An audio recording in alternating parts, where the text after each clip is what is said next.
Was not expecting to get a Nolan backstory, and from what I'm hearing, this is original content, which is nice. Just like with Bleach, the Blood Wars had some original content.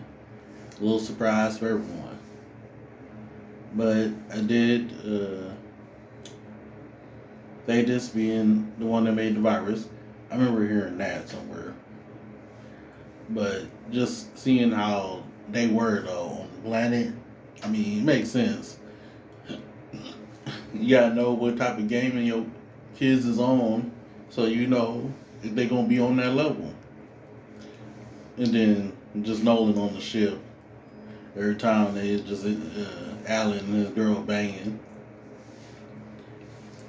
but just visiting all the places that they ruined, the Viltrumites, and seeing how far they were willing to go with their cruelty, and if they couldn't take out the creatures or species or change them, they just did cruel things to make sure they wouldn't be able to come back at them, blotting out the sun to make sure they frozen and can't fight us no more because we know they're a threat.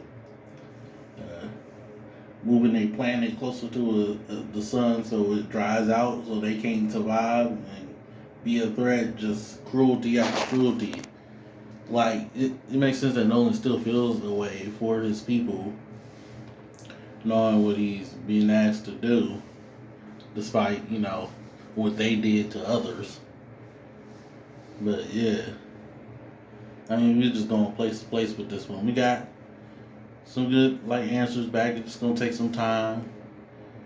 Uh, some of them are still reeling from what was done to them, and Battle Beast was gone, so there was nothing they could do with that. And the one dude he buried for 100 years.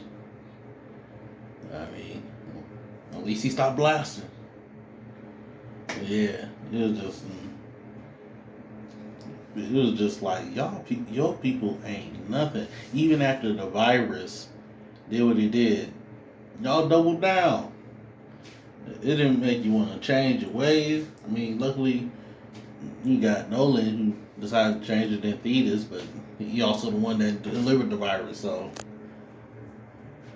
hoping it would make them change their mind. Also not thinking that it would do as much damage as it ended up doing, which is like, bro, you made a virus. But yeah, another good episode. The beginning of the season has been good. Animation has been nice. Can't wait to see what this third episode will be.